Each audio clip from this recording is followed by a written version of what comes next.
Welcome back to Moonstruck right here on Riot Radio. I'm your host Ryan, and today we're going to be talking about brainwaves. So I actually covered a shorter clip of this just on another video last night, but we're going to go into it a bit more in depth here and talk about the 5 different brainwaves, and maybe we'll talk about it contrastly this time in ascending order instead of descending order. And first, maybe I'll just do a little of what we did last week, talk a little bit of philosophy actually before we get into the hardcore science of it. But essentially, we can think about this similar to, like waves in water.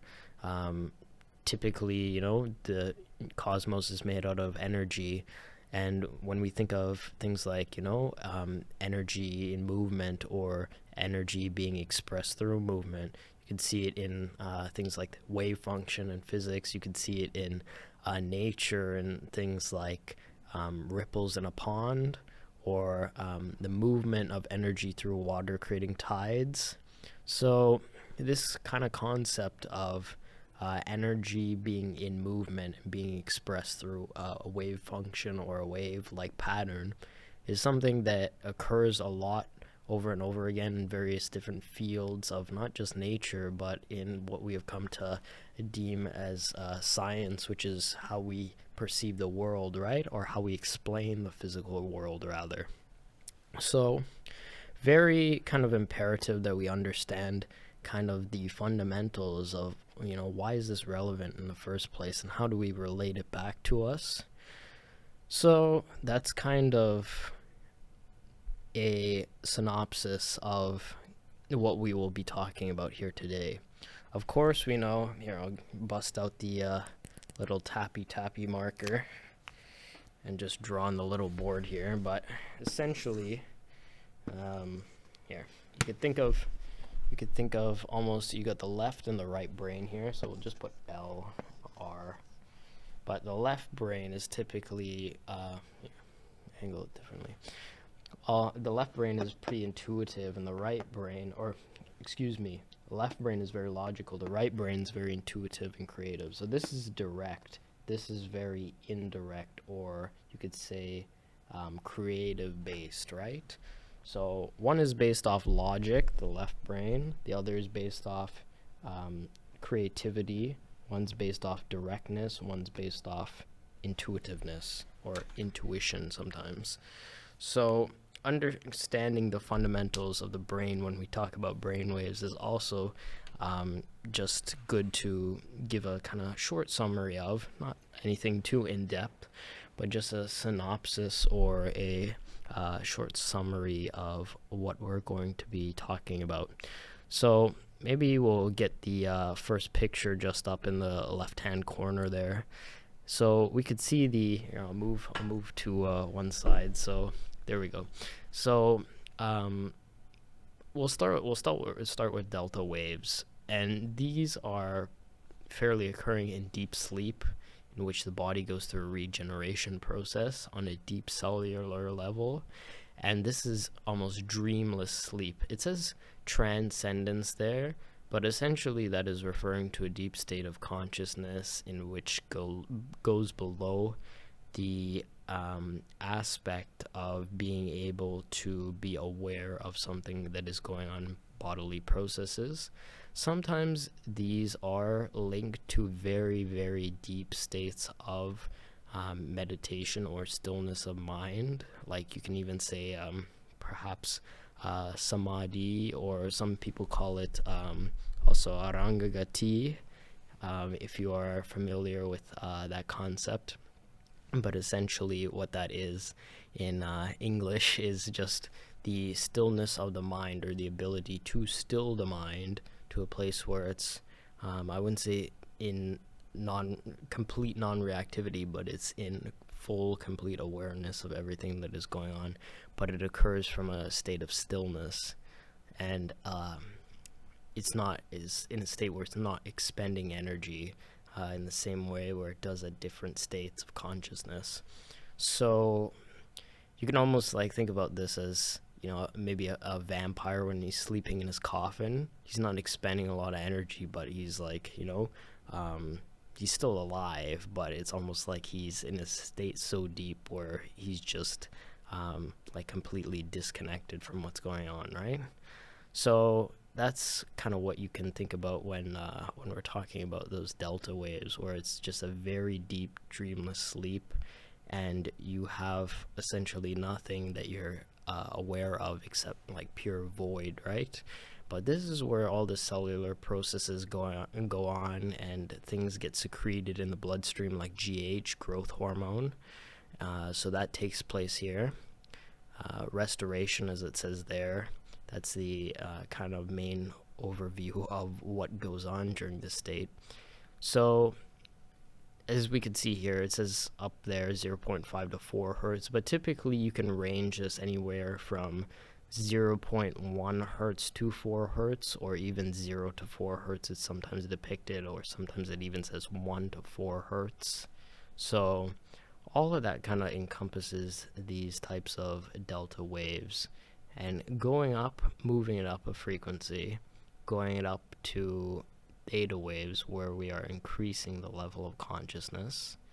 We are going from a state of 4 hertz to 8 hertz, and during this state is where you have a bit more consciousness instead of just deep dreamless sleep, which occurs during, hence, deep sleep. We're kind of going into the realm of rapid eye movement state, or rapid eye movement sleep. So REM, that's what it's typically referred to as. I should have started with that, should have led with that. But anyway, REM sleep, REM, stands for rapid eye movement. This occurs during 4 to 8 hertz, and it's pretty imperative state of dreaming because it's where the subconscious mind really takes its time to analyze things that are going on in the external environment during waking consciousness. But so it's basically like a problem solving state where the mind tries to interpret and figure out solutions to things that are happening, right? So here, it even says visualization, trance, dreaming. A lot of these states are typically associated with aspects of, I'm going to take out my jacket here, typically associated with things like hypnosis, or even like self-hypnosis or whatever. Also, you can say that it relates to, I was away from the mic for a bit. You could also say that it relates to meditation, relates to any really trance state, which is a deep trance state, which is why it relates back to dreaming, because dreaming essentially is another trance state. It's just at a deeper level of consciousness, where, and the reason why a lot of people see weird things during dreams is because your mind is trying to conceptualize a problem based through visualization. So it's like you have to think about things as in, what is this image, or what is this thought form represent, rather than just seeing it as, whatever is happening, right? So going back to just what these states are connected to, so you could say hypnosis, meditation, deep trance, dreaming. And one of the things that I'll mention, which is pretty important, is that we pass through this state twice a day. Every single day we pass through this state. When we're going to bed and when we're waking up in the morning, we pass through this brainwave state, and it's where the senses are either disengaging or re-engaging with the external environment. So during this period, this is why so many people who are like, you could say like even Joe Dispenza, who wrote the book Supernatural or Becoming Supernatural or whatever, which he talks about, the pineal gland and all these different modalities of healing and subconscious mind, whatnot, reprogramming, belief systems. That's why they talk about when you're transitioning through the state, it's important because you have an opportunity to actually access the subconscious mind through this doorway of theta, essentially. because when you're in this state, you're not fully realigned with the higher states of consciousness yet, and you're not fully sleeping. So you're in a state essentially where you're in between, and you have the opportunity to almost rewrite the subconscious program or put in a new tape. If, for example, if you get up and you're having a good rhythm to your day and whatever, and you see that rhythm continues throughout the day, that's why. If you get up and you're in a bad mood, and you see that continuing throughout the day, this is why. It's because energy in movement has this almost aspect of it to create this almost momentum force in which it proliferates itself, right? So when this proliferation is happening, in which the energy is carried over and carried over and carried over, you are reproducing the same energy that you had originally set when you were coming back into consciousness, or when you were in that state of deeper consciousness, because it's playing that program. So you can almost think of this in a simpler term as, say I have a tape recorder, and the tape is playing like whatever experience that you woke up having. It's going to keep playing that tape until a new tape is put in, and the tape can only be reprogrammed or rewritten or overwritten, or whatever the technical term is, during those states where you are in a deep state of consciousness, when you're going between sleep and wakefulness, right? So only when you're in that deep state of consciousness can the tape be rewritten. But when you're not, then you play that tape, because the mind likes to operate on instinct and from what it recalls, right? That's why a lot of times it's hard for people to break patterns in life, because when you set something and you give that thing energy over time by continuing that pattern, driving to work the same way, whatever it is, going to the gym, doing the exact same exercises, elaborating on something while you're teaching a class the exact same way, you're going to get essentially similar results, if not the exact same results. Why? Because you haven't changed the core of where that tape or that information is operating from. So, understanding that, we can really think of why these things proliferate themselves in terms of habits, in terms of belief systems, in terms of patterns, which we encounter, right? So, very important to know, if you want to benefit your life, look into theta waves, look into the subconscious mind, look into how it can be accessed during these times. And that's why, some people, prefer to do mindfulness or, acts of meditation during these periods of going to sleep and waking up, because it's in a state that you pass through naturally. So if you're going to pass through the state anyway, you might as well use that opportunity being present to do something that will be productive for you. Anyway, I digress. So moving on, let's go to alpha waves now. We're talking, no, same image. So moving on to alpha waves, we're essentially now going into a higher state of trance, which it's now the 8 to 12 hertz range, in which we are in a lighter trance state, in which this is associated with watching TV, actually, because, for example, actually I'll list them off and then I'll go into TV, but essentially you can think about reading a book, even listening to an audiobook, maybe even listening to ASMR or something like that, right? Or something relaxing, or Anytime you're doing something which is in kind of a melodic state, like right now I could say I'm in alpha brainwave state because I'm not super energetic. I'm not like engaged in a task to the point where it's disrupting my ability to, I guess, do that. Because I'm in a more relaxed state, I could access more of this calm melodic flow. So you can see even there it's associated with creativity. It's also said up there it's associated with meditation.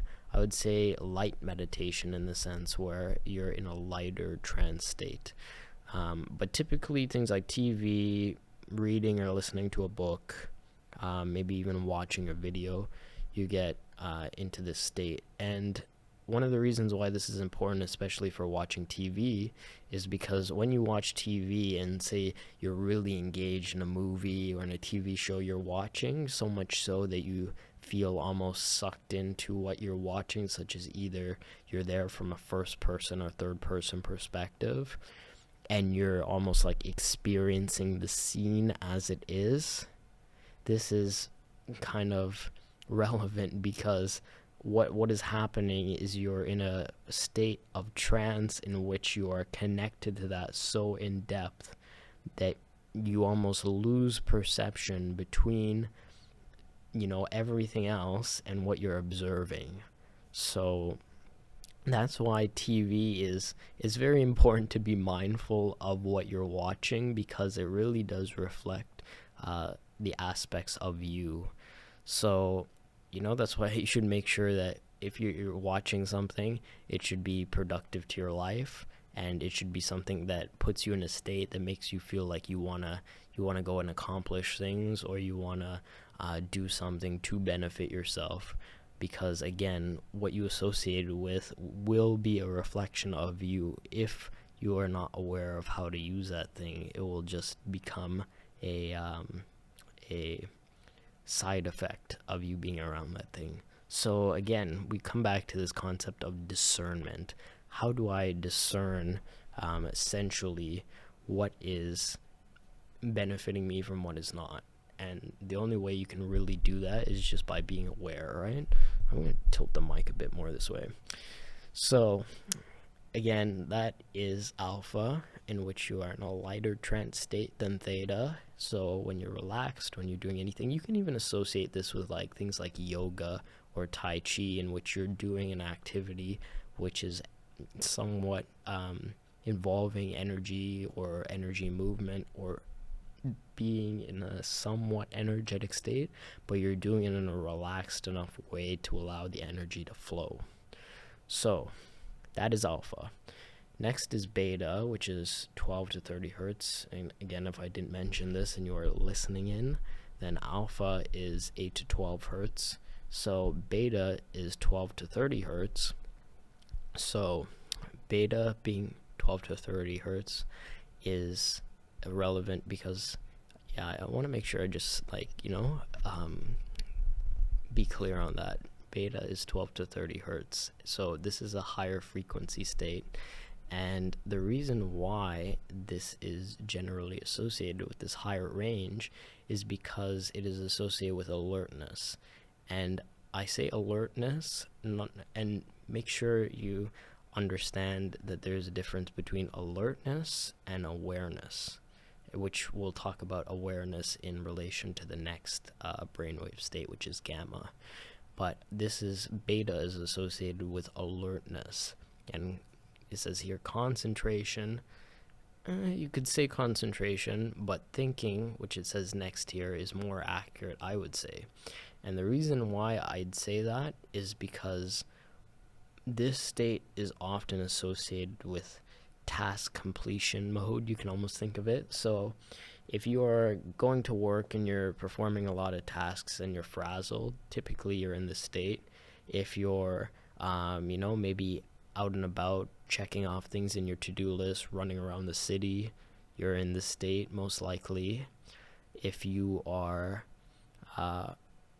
figuring out how to solve something for a project, or figuring out a way to complete something which takes a lot of I guess, formulation of different factors, you'll be in this state. And the emphasis here is that when this is happening, when you are essentially in this state of beta, it typically becomes associated with factors of stress. And the reason why that happens is because you are in a state which is not generally operating at peak performance, but it's expending,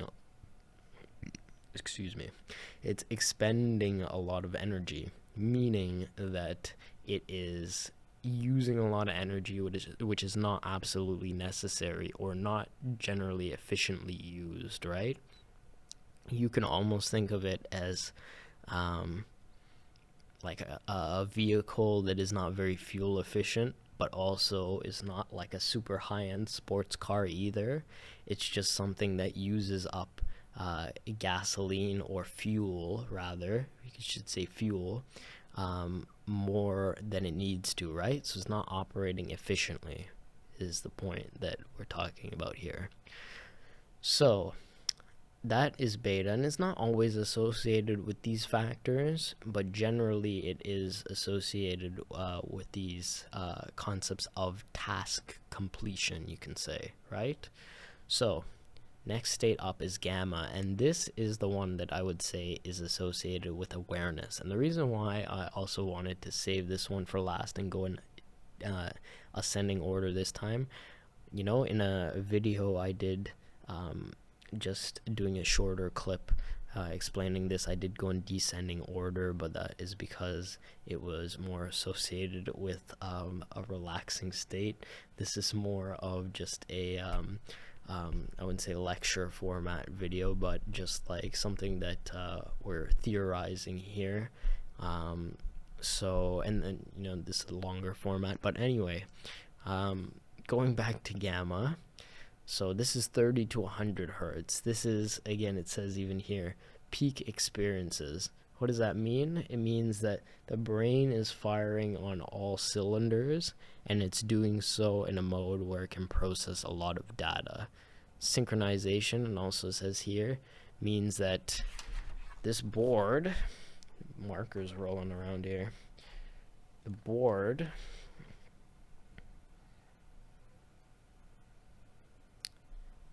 I may have a slight compulsion with these things, but anyway, so going back to the board, when we're talking about the hemispheres here, I'll move the board. So when we're talking about the tap on it, no, it's okay, we could keep that up, but number one, yeah. So going back to the board here, I'll tap, tap, tap, just like ASMR. But essentially, we're talking about these two brain hemispheres becoming engaged in a way where they are synchronized here. I'll hold the board over here. So essentially, when these two hemispheres of the brain become synchronized, you get what is called in neuroscience whole brain state. And in this whole brain state, it means that the hemispheres are communicating information at not just high speed, but in a fluid motion in which they are, you know, always in alignment with each other, right? So that's what I mean by synchronization here. Peak experiences, again, that relates to profound states of healing, also spiritual insight that comes. So, you know, when people talk about reaching enlightenment and your crown opens up and, you know, you see all this information, or you know, or you think you talk with God or whatever, or at least you have an experience of talking to God or something like that, that's what it is referring to. It's referring to peak experiences in which the mind is processing a lot of data. And again, just like with theta and rapid eye movement sleep, that or rapid eye movement, you are again interpreting a lot of data, so your brain has to find a way to conceptualize it in a way. So essentially it's a state in which you're engaging with a lot of data or a lot of energy, which needs to be computed at one time. So understanding that, we could kind of understand the state of gamma and why it is the highest brainwave state. So again, this is a state of focus in which you're almost becoming one with what you are engaging in. It's almost like you are losing that aspect of discernment because you're going into a state of unity, and that's why it says synchronization up there, because the thing of having the left and right brain, the two hemispheres, is that typically it discerns information. This, you almost are in a state where you're losing the sense of discernment because the energy is operating at such peak efficiency. That's what it should say up there, peak efficiency. So again, gamma is associated with profound states of healing, lots of data processing, high focus. And I will say that, just in terms of fun facts here, that they did do a study, and they were actually shown that people who have a tendency to meditate, or people who practice meditation frequently in the study, were shown to have higher production of gamma brainwaves. And this is, I would say, the rarest brainwave state to occur out of any of these five. Gamma is the least common to occur in just natural life.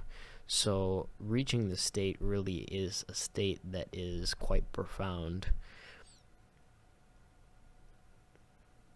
And again, essentially what they were saying was people who practice a state of meditation in the study compared to the control were shown to have higher production of these brain waves. And not just that, but the control, or the people who are not practicing meditation, were shown that they had a very low production of these brain waves, if any. So understanding that when this state being connected with higher consciousness, being connected with states of healing, being connected with also states of the brain rewriting the software at higher levels. You can think of, as I said, with Theta, you're reprogramming the tape. Here it's almost like you're able to download a new tape from the source. So this is the type of state we're talking about here. So very, very high energy going on here, which explains the two hemispheres being in synchronization. So that is essentially gamma, and that really sums up the majority of brainwaves just regarding this topic. But I will say that another thing I wanted to toss in there was that while practices like meditation do enhance that, certain foods also do too. And I am not going to provide a list because I didn't do extensive background on that.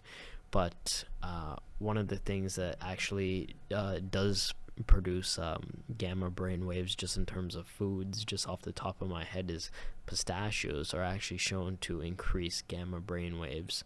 So again, this is connected to awareness, not to be confused with alertness, but awareness and a state of the brain functioning at peak performance and handling a lot of information at once. So that is gamma.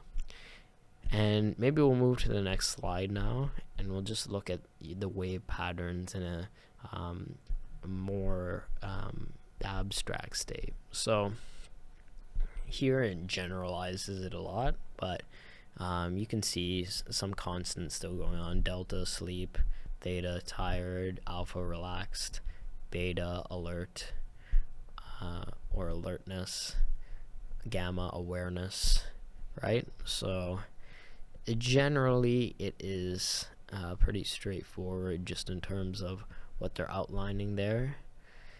And again, we're talking about concepts that are somewhat immaterial here is, and you can't reach out and touch a brain wave.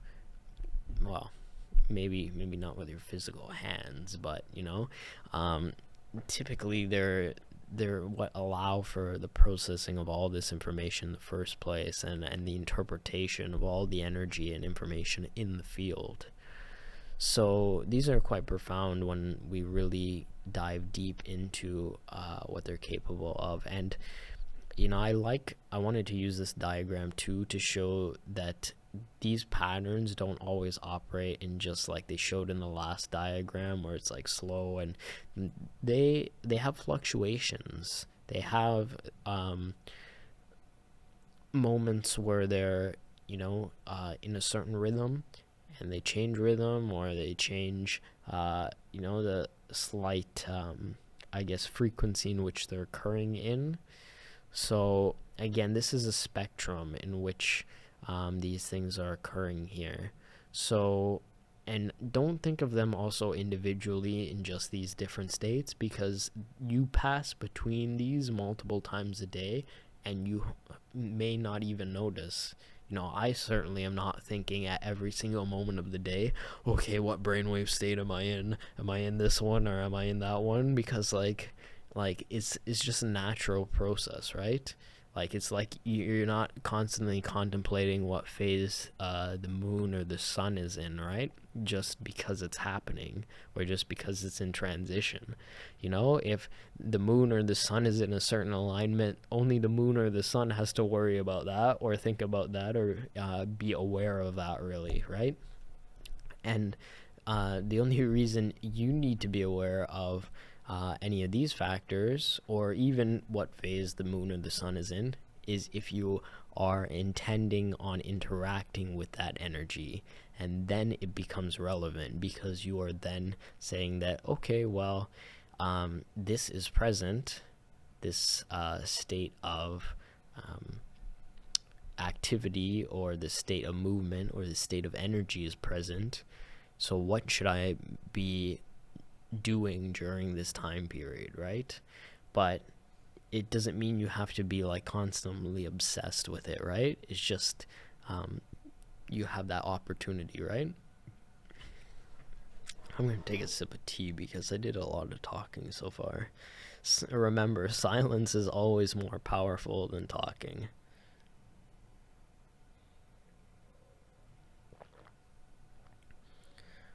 Ooh, that tea really cooled down. Coldest tea in Bossing say, "What a disgrace." That's a quote from Iroh. If you've seen The Last Airbender, then you probably remember what I'm talking about. But anyway, back to brainwaves. So again, they're rhythmic patterns that can occur in various different forms, but understanding that they flow between each other all the time, and that it's at least it should be a seemingly unnoticeable process, and melodic or rhythmic process in which these occur, is very imperative to just the functionality of consciousness in general. So when they are operating in their respective nature that they should be operating in, everything should be functioning just as it should be. So again, just looking at these diagrams, if you're listening in and can't see this, and I'll just maybe explain, but here we're seeing that the pattern is not as rhythmic on the chart as it was in the previous diagram. And just because, as I said, you go through certain states of like sleep or dreaming where there might be a lot of activity in one moment, and then in one moment not so much activity. So you can almost compare this to, say you're having a dream and there's not much going on in the dream. Maybe you're just like sitting down in the dream drinking water. Like, why would anybody need to drink water in a dream? But anyway, the point is that it might not be a lot going on, so you might be in a like just a low crest or a low peak, or what's it called, trough and crest, or trough and peak, or whatever it's called at the little crests are of the waves. But you know, suddenly somebody like busts through the wall, and then you know there's a lot going on in the scene. So now you have a higher ebb of energy, right? So the wave goes up, or the amount of energy in the environment or in the scene goes up. So, and then the brain has to process that factor, right? So this is what is really going on. We're always in this kind of cosmic dance with these brain waves going on. And maybe I'll do a part 2 on this next week, actually, just because I wanted to discuss first the fundamentals of brainwaves, like what we're doing now, but I also want to get into how these really affect everything else in creation, because without these states of consciousness in the first place, we would not be aware of anything, we would not be able to interact with anything. So what these are is a reading or measure of consciousness, which is hard no science. They knew about this stuff since the 1950s, right? When they discovered, I don't know if they had all 5 discovered by that point, but they certainly had the 4. Gamma is really a profound state, like I said. So I don't know if they had significant research on that at that time, but since the 1950s, they knew about the 4 brainwave states. So this is hard no science about just the functionality of consciousness we're talking about here. And considering that most people may not be familiar with these even existing, is just shows what a crucial topic it is when we talk about things in the future, like, you know, articles that talk about cell phones impacting states of consciousness or ability to focus. Just not even on a psychological factor, but on a physiological factor, which means it's affecting your body, or it's affecting the processes of your body. So we can't talk about any of those things till we cover the fundamentals, which is exactly what we're doing now. We're covering the fundamentals of brainwaves here. So again, they knew about this stuff since the 1950s. We're covering it now. So 50 plus years later, so probably more like 75 actually, but it might be exactly 75 actually. So anyway, point is that we're covering it now, and you know, the information is just not well discussed in the sense of, you know, there's still so much we don't know about consciousness that like science has not even scraped the bottom of yet, or it has not even like scratched the surface of, I should say, and or even thought to ask the questions of, does this thing exist, or how can this thing work, or, you know, there's so many things out there that we don't know, that we should at least try to understand that which we do know, or that which we have researched or understood or said is documented information. So, because doing that is the only way we can move to a next topic or next idea, right? So when we're talking about these, we're really talking about, like, how do we move to a higher level of not just consciousness, but productivity and efficiency. So yeah, I guess that kind of sums it up. Maybe we'll move to image 3 just to kind of hit all the nails here. But this is just a different overview, elaborating on it with, you know, pictures. Pictures are a great help because they help you visualize what the effect actually is.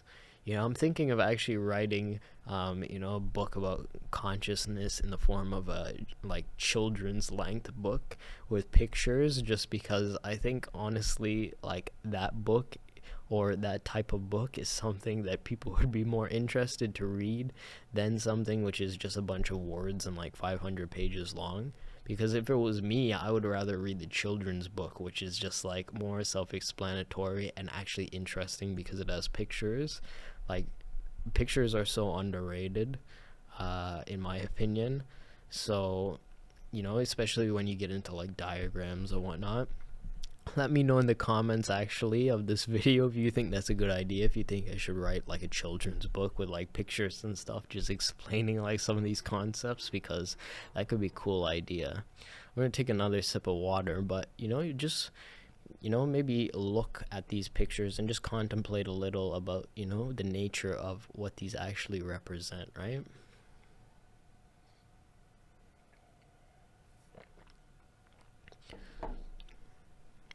So it seems like here, like delta, you can even say, is associated with pain relief, um, which is true, because like you're accessing or allowing the body to gear down and not use as much energy during that state.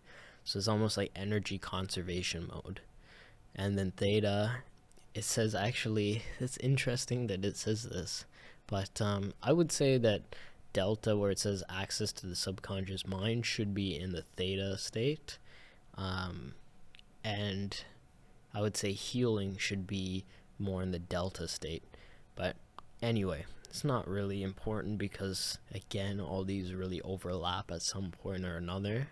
But it's interesting that theta says addiction help, because I would say that again, everything can become an addiction. Every pattern you perform in your life can become an addiction. Because, for example, if you're somebody who watches TV and yells at the politicians on the TV, and gets super riled up over things that you don't have ability to influence or really affect or control the result of, you're just producing chemicals in the brain that you then get addicted to over time. And it's a way of outsourcing emotions, because you want something to get riled up over, or to give you that emotional response, because you need to direct that emotional response to something. So if they're not performing an activity of doing something where they get riled up by doing that, then they'll find something else to essentially correlate that to, right? So, and that comes in various different forms, and that's why it's good to actually associate with these states, because it's the unlearning of some of the stuff in which you have come to cultivate in life, right? Master Yoda says here, I'll move the mic back now. Master Yoda says in Star Wars, very interesting quote, and I would say one of the most important things that one could actually apply in life, which is, you must unlearn what you have learned. I'll say that again. You must unlearn what you have learned. Maybe one more time. You must unlearn what you have learned. And essentially what that means is that when you initially created that habit or that belief system or that whatever it is, you created a rhythmic pattern in which you did something. And by doing it over and over and over again, it made an imprint, so much so that it becomes instinctual. So to undo that, you must reverse that process. You must unlearn it. So, and it doesn't mean always that you have to like focus on that thing to undo it. Sometimes all you need to do is just focus on the thing that you actually want to do, right? So like it's almost like you can think about it in Star Wars, like Luke when he's like training with the Force or whatever, right? You see in like New Hope, like he's using like a blaster originally for his weapon. It's not that he has to unlearn how to use a blaster. He has to learn how to use a lightsaber, or how to use the Force, or how to lift up stones, or balance Master Yoda on while he's balancing on some rocks or whatever, or lift his ship out of the pond in Dagobah, right? So it's not always that sentence or that phrase or that saying does not always mean that you have to undo the thing that has been done. It just means that you need to apply that focus to a thing in which would negate that prior habit by itself, just naturally. So it's almost like the way that you overcome the person that you were is becoming the person you want to be, right? Because that concept means that you are transforming that which has been to that which is going to be, or that which is now, right? So again, that's what it means by addiction help, because you are reprogramming the mind to produce different chemicals, telling it different things, right? Telling it that, okay, now we're going to do this, and we're not going to fall back into the patterns in which produces the same chemicals and the same result over and over again. We're going to produce new chemicals, and they're going to be aligned with this thing, because that's what we're doing. So, and that's pretty much as simple as it can be outlined, because there's a lot of talking. I don't usually do this much talking in a day. Sometimes I finish a show, by the way, and I'm like, wow, I did a lot of talking in the day. So, but again, you must unlearn what you have learned. So that is Theta. And again, it says there, inner peace. Why is inner peace related to this? Because inner peace is also connected to objectivity. So objectivity meaning that you are detaching from a subjective nature of something. You are seeing something from the perspective outside of that, from third person perspective instead of first person perspective.